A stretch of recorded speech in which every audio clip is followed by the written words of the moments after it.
Magandang araw po. Sa videong ito ay pag-uusapan naman natin ang patungkol at nagaganap ngayon sa bahay ni Dara. Yun nga po, ama ni Dara nakauwi na nga ba? Yan po ang pag-uusapan natin sa videong ito, kaya kung bago ka pa lamang sa aking channel ay baka pwede pakisubscribe at muli ay welcome back.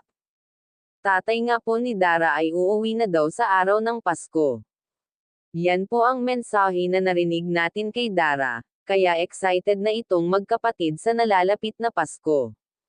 Dara masaya sa natang, gap nga niyang regalo galing sa mga sponsor niya ang daming groceries, napakarami nga mga kaibigan ang nagmamahal kay Chinitang Dara. Dahil kahit natapos na ang bahay niya ay patuloy pa rin nagbigay ang mga sulad viewers ni Dara.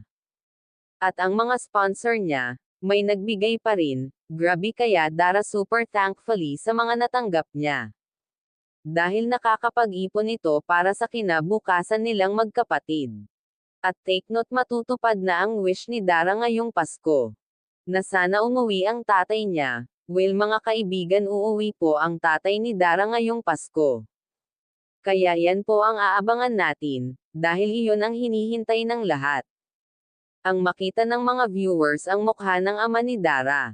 At malaman na natin ang dahilan bakit ngayon lamang siya umuwi. Sa bumubuo ng Kalingap team, sana po wag kayo magsawang tulungan si Dara dahil napakabait na bata itong Chinitang Dara. Nakita naman po natin kung paano at anong klase ugali ang mayroon si Dara. Tungkol naman po sa Jetmatic para sa bahay ni Dara.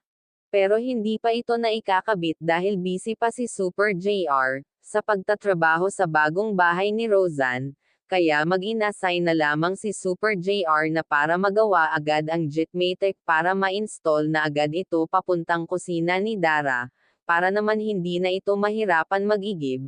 Sa nag-sponsor po ng Jetmatic, nagpapasalamat nga po ng malaki si Dara, at syempre si Kuya Rab, kaya wag po natin kalimutan suportahan ang Kalingap team at ang ama ni Kuya Rab na si Val Santos Matubang.